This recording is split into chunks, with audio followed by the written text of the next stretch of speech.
السلام علیکم ورحمۃ اللہ وبرکاتہ۔ محترم سامعین کرام، حرام چیزیں جنہیں معمولی سمجھ لیا گیا،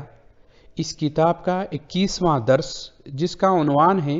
بیویوں کے درمیان ناانصافی۔ قرآن مجید میں اللہ تعالیٰ نے ہمیں بیویوں کے درمیان انصاف کرنے کی وصیت فرمائی ہے۔ چنانچہ سورہ نساء کی آیت نمبر 129 میں اللہ رب العالمین کا ارشاد ہے: وَلَن تَسْتَطِيعُوا أَن تَعْدِلُوا بَيْنَ النِّسَاءِ وَلَوْ حَرَصْتُمْ فَلَا تَمِيلُوا كُلَّ الْمَيْلِ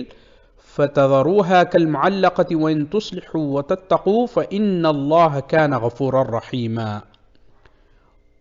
جس کا ترجمہ یہ ہے، اور تم کتنا ہی چاہو تم سے یہ تو نہ ہو سکے گا کہ اپنی تمام بیویوں میں ہر طرح پورا انصاف کر سکو، خیر اتنا تو کرو کہ بالکل ایک ہی طرف مکمل نہ جھک جاؤ اور دوسری کو بیچ میں لٹکتی ہوئی چھوڑ دو۔ نہ طلاق دو، نہ حقوق زوجیت ادا کرو، اور اگر تم درستگی سے چلو اور تم انصاف کرو اور ظلم و زیادتی سے بچے رہو تو اللہ تعالیٰ بھی بخشنے والا مہربان ہے۔ شریعت جس عدل کا مطالبہ کرتی ہے وہ یہ ہے کہ رات گزارنے میں تمام بیویوں کے درمیان انصاف سے کام لیا جائے اور ہر بیوی کو اس کے حقوق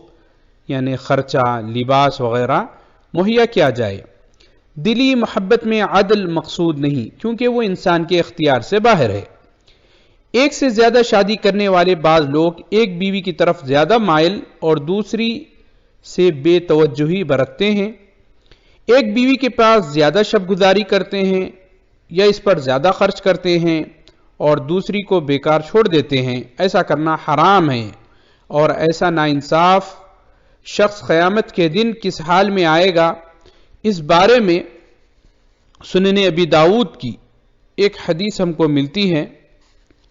جو حضرت ابو ہریرہ رضی اللہ تعالی عنہ بیان کرتے ہیں کہ نبی کریم صلی اللہ علیہ وسلم ارشاد فرمایا: من كانت له امراتان فمال الى احداهما جاء يوم القيامة وشقه مائل، جس شخص کی دو بیویاں تھیں اور وہ ایک ہی کی طرف جھکا رہا اور دوسری کو نظر انداز کیے رکھا تو قیامت کے دن اس حالت میں آئے گا کہ اس کے جسم کا ایک حصہ گرا ہوا ہوگا، یعنی فالج کی طرح جھکا ہوا ہوگا۔ اس حدیث کو امام البانی رحمۃ اللہ علیہ نے اپنی کتاب صحیح الجامع الصغیر میں ذکر کیا ہے۔